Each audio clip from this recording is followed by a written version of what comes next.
Olá pessoal, o tema de hoje abre uma sessão de polêmicas e de tretas. Tá? Nós vamos falar sobre distância do arremesso de fly. Okay? Então veja, já te convido, fique atento e já vá pensando no que você vai colocar de comentários, tá? Aqui no canal.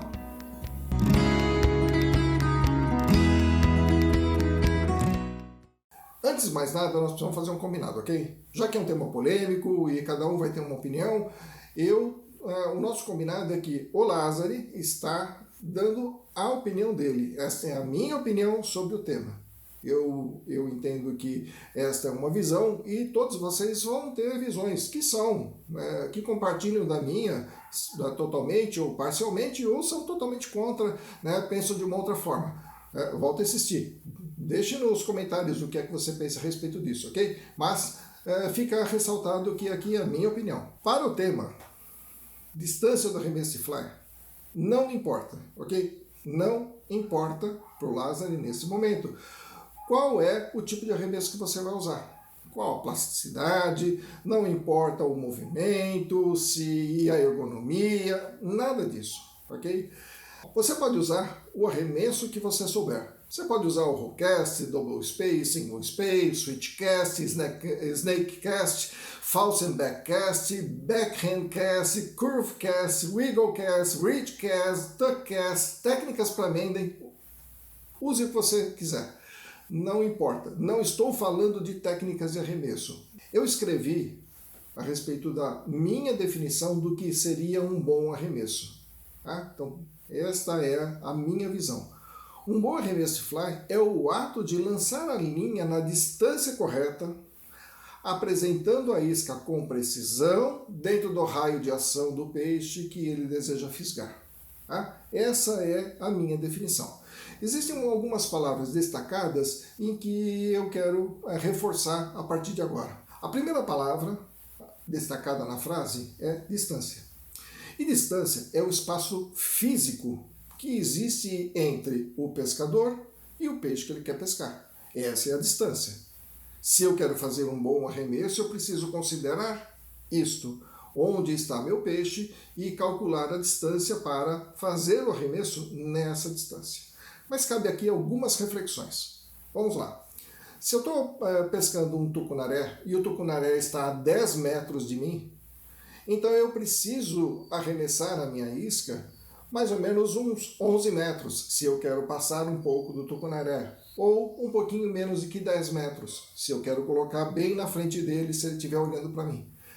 Essa decisão é a do pescador. Mas veja, é isso que você precisa fazer. Você precisa colocar a isca bem perto dele para que ele possa entender que isso é um alimento ou é uma invasão do seu território.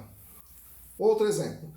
Se você vai pescar numa cachorra e ela está comendo a 3 metros de profundidade por volta de 15 metros de distância, você vai ter que somar essas duas distâncias e fazer um arremesso que ultrapasse isso.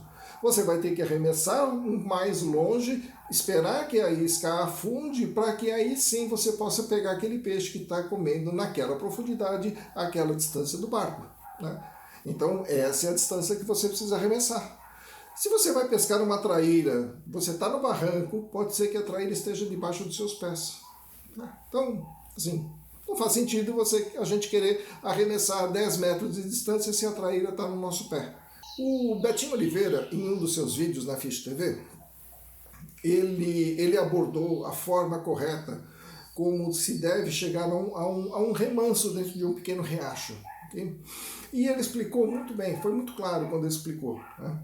Ele sugere que, primeiro, se faça os lançamentos o mais próximo possível da margem de onde o pescador está, ou seja, arremessos curtos, e vá batendo todos os pontos daquele poço.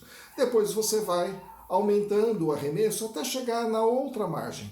E ele explica que faz todo sentido. Se você começar batendo do lado de lá, todos os peixes que estão para cá já terão ido embora quando você for fazer isso. Então, veja, essa é uma outra noção de distância que está totalmente bate com o que eu estou trazendo aqui para vocês, certo? Outra palavra em destaque é a palavra apresentação. A apresentação é a forma como a isca se apresenta, ou como o pescador apresenta a isca para o peixe que a gente quer pescar. Né? Portanto, é preciso considerar o nosso alvo e o que ele espera ao receber aquela isca. E nós temos que fazer com que aquela isca se pareça com aquilo que ele espera comer. Vou dar alguns exemplos. Vou começar com uma truta. Se ela estiver comendo no fundo, estiver comendo ninfas no fundo, talvez ela não se interesse por uma mosca seca. Então, apresentar uma mosca seca, por mais perfeita que ela seja a apresentação, talvez a truta não se interesse porque hoje ela está comendo ninfa, ou nesse horário ela está comendo uma ninfa. Tá?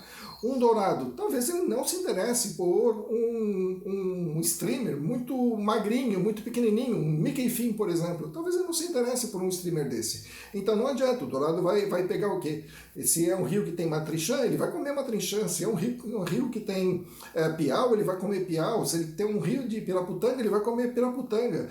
A gente não pode ir com uma isca que se parece algo menor do que um lambari para pescar dourado. E a apresentação tem que fazer sentido com o que o peixe está acostumado a comer. Na minha definição está escrito raio de ação do peixe. Raio de ação do peixe é a área, é o espaço físico onde o peixe vai se interessar por atacar aquela isca. Uma matrinchã, sendo que está num rio, né? Não está enclausurado no pesqueiro, está no rio, ela muito provavelmente estará nas margens, debaixo da copa das árvores, esperando frutas e esperando gafanhotos terrestriais e assim por diante. Tá?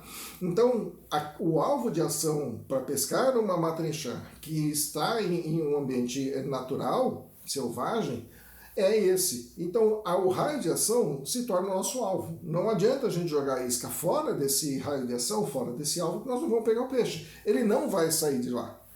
E ele não vai sair de lá por vários motivos. Para economizar energia e para a sua própria segurança. Uma matrinchã que saia da proteção de onde ele está para vir para o meio do rio, ele vai ser comido pelo dourado. Então, temos que arremessar o mais próximo possível do alvo ou do raio de ação do nosso peixe. E por fim, a palavra precisão. Se nós definimos o alvo, o raio de ação do peixe, o nosso arremesso tem que ter a precisão de cair exatamente nesse ponto. Tá? Então, assim, nós fechamos a análise daquilo que o Lázaro entende como sendo um bom arremesso. Tá? Não é um arremesso longe, não é um arremesso cheio de plasticidade, não é um arremesso cheio de voltas, né? Não, é um arremesso eficiente que leva a nossa isca no alvo onde o peixe está atacando. Tá? Esse é o ponto. Okay? Muito obrigado e lembre-se, deixe seus comentários. Você concorda? Não concorda? Está errado? Vamos lá.